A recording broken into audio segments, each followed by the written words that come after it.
Hello, my name is Kiriath, and this is a little Redemptor mob update video. The 5 Redemptors that I have so far are nearly finished, but I wanted to just take you through them quickly before I finish off the paint and give them all a nice proper base. So what I'll do is I'll just go through them in order of build. You'll be able to see the progress I've got up to with them so far, and I'll just give a quick run through of what I've done to each one. And at some point there'll be a video showing how to do the rust effect stuff, because I know that people ask about that. People already have. That is a thing that I'm planning to do. I've just not had chance to do that yet. So let's just get started. There are 5 Redemptors. I'm going to build 5 more for a total of 10, around 2,000 points, and this is about 1,000 points worth, a little bit over if I remember correctly. Yeah, let's just have a look. So, the first Redemptor that I did was a easy to build Redemptor, and really there's not much changed on this at all. It's got that shield on it, which I think it's from the Dreadnought kit, but I could be mistaken. I've had it in my bits box for absolutely ages. It's got 2 missile launchers from the Forge-World Ironclad Dreadnought, which I found the rest of that in a different box months after I stuck those on this guy. And it's got the Chaos Vehicle accessory, a bit of spikes around one shoulder. It also has, in place of the Heavy Flamer, which I've just realised you can't see in this picture, a Psy Cannon of some kind, the one with 3 barrels on it. I didn't want Heavy Flamers on half of them, and the easy to build ones just come with Heavy Flamers. They don't have an alternative. So I've used other weapons in place of them. And I thought it would be a fun thing to have a bit of technology that it shouldn't really have access to, this particular Dreadnought. So yeah, it's got a Psy Cannon in place of the Heavy Flamer, which simply acts as an Onslaught Gatling Cannon. Just a nice little addition there, just as a replacement weapon, and to add a little bit of mystery to him. Just a bit of mystery to the lad. The second one I built, I went from kind of going, okay, let's do reasonable, sensible conversions. Let's just do a bit of kit bashing, nothing over the top. And then I realised that I had an Imperial Knight fist. And so as soon as I realised I had that, I obviously had no choice but to stick that fist on the Dreadnought. Because why would you not stick a giant fist on a Dreadnought? So you can see that one is more heavily modified than the previous. Again, it's an easy to build. And all I did with this is just cut off the fist that came with that arm, assembled the Imperial Knight fist around it, and then glued it in place. It actually wasn't too difficult. I didn't have to brace it or anything. The fist itself fit round the area that I'd cut quite nicely and sealed in really well. Like, it doesn't look like it shouldn't have been put on there.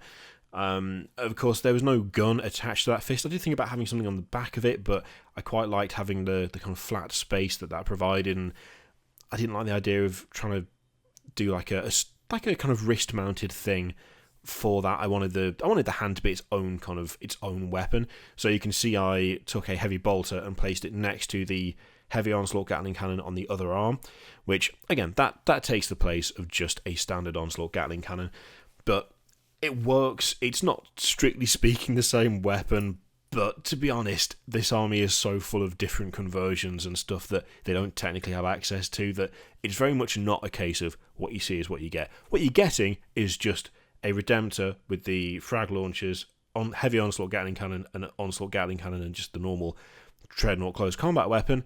What you actually see is not that, and that applies to pretty much all of them. So far, no one has complained, and no one I've planned to have games with has gone, you can't do that, so I reckon I'm pretty safe. So I decided with this guy, because he's got the giant Imperial Knight Power Fist, it would be cool if he had something to denote how much more powerful and strong that is than the standard weapon. So I took the backpack from a Centurion, took a bunch of cabling from different models. I think a good portion of that is from the Centurion kit, and you can see I mounted that as almost like an auxiliary power supply for the fist. So the cables come out the back of the power pack into the shoulder, and then out of the shoulder and into the fist itself through one of the cables. So I really like it. You can just see there's a bit of purple on that one as well. Each of the Dreadnoughts has got like a bit of colour showing through all the scarring and all the battle damage, kind of denoting possibly what chapter maybe the person who is in there once belonged to. But it's more of a hint thing. It's just like a little Easter egg thing. It's not a strictly this dude is from a purple chapter. It's just he might be. He might be. It could be. It could be that this Redemptor was originally part of, like, maybe the Sons of the Phoenix or something like that. You just don't know. So yeah, that's the second one I made, and my plan of mild conversions had gone out the window real quick, which kind of explains the next one. So RDO3, which is the third Redemptor that I built, needed to have a macro plasma incinerator. I wanted one, but I didn't have one, because again, this is an easy to build Redemptor. So what is the sensible solution to that? Well, it's not to go on eBay and go scouting for parts. It is to dig out a Necron weapon that, I've be honest, I cannot remember what that is. I'm pretty sure that is the thing that you can get on the underside of the Annihilation barge, but I could be wrong. It's the one that doubles as the command barge in the, I think it is the Annihilation barge, isn't it? But it's that weapon. Whatever that is called, I can't remember off the top of my head. I had it in my bits box, and I wanted a plasma weapon on one of them, so I may have just heavily modified it to carry that instead. So the arm for this one is not a Redemptor arm. Again, easy to build Redemptor, but only one of the arms is from that kit. The other arm is a Nemesis Dreadnought arm, which I took off a Nemesis Dreadnought that I wasn't using, it's been lying around for ages, and I used that to attach it to the body. I then hollowed out the inside of the shoulder pad that you get with this kit, like the Dreadnought shoulder pad, because it didn't quite fit over the arm of the Dreadnought, and doing so meant that it fit over really well. It's pretty symmetrical when you see it. It doesn't look out of place. It looks like it should be on there, which I'm happy with. I did a bit of bracing and support between the arm and the weapon, and when I did it, I was like, okay, cool, that looks right. It looks a bit unwieldy. It doesn't look like it looks kind of unsupported, which I wasn't too happy with.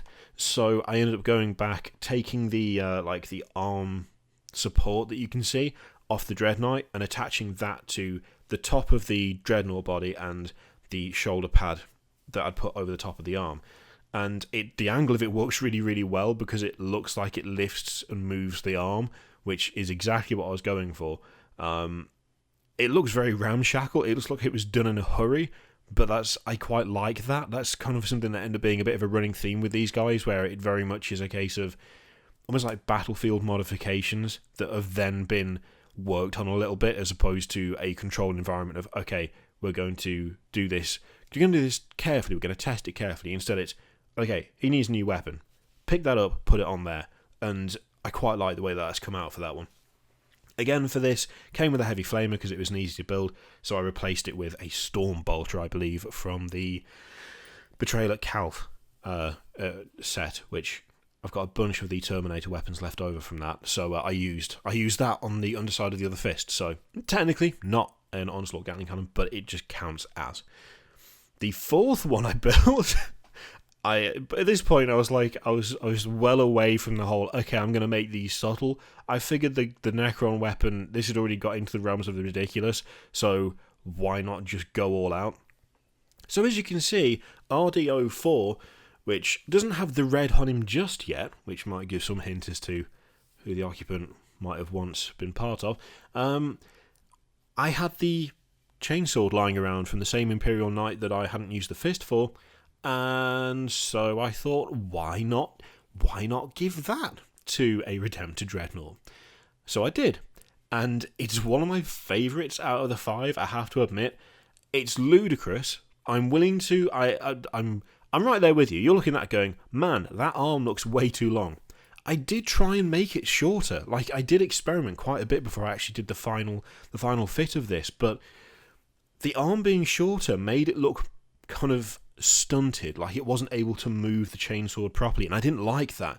I thought it would be less streamlined, but more kind of believable if the arm was a bit longer, if you had a longer range of movement, if there were more joints in it, so that it looked more like it was kind of, it still looks very heavy, very unwieldy, like it would just be kind of swung around in massive arcs, but it still looks more, it looks like it would be capable of doing that, whereas when it had a shorter arm on the right, well, the left, technically, it just didn't quite have that same impact. It looked a bit stunty and a bit weird. So that was one of the full full Redemptor kits, which you can actually tell because of the sarcophagus being exposed at the front and surrounded with skulls, because that's nice and subtle.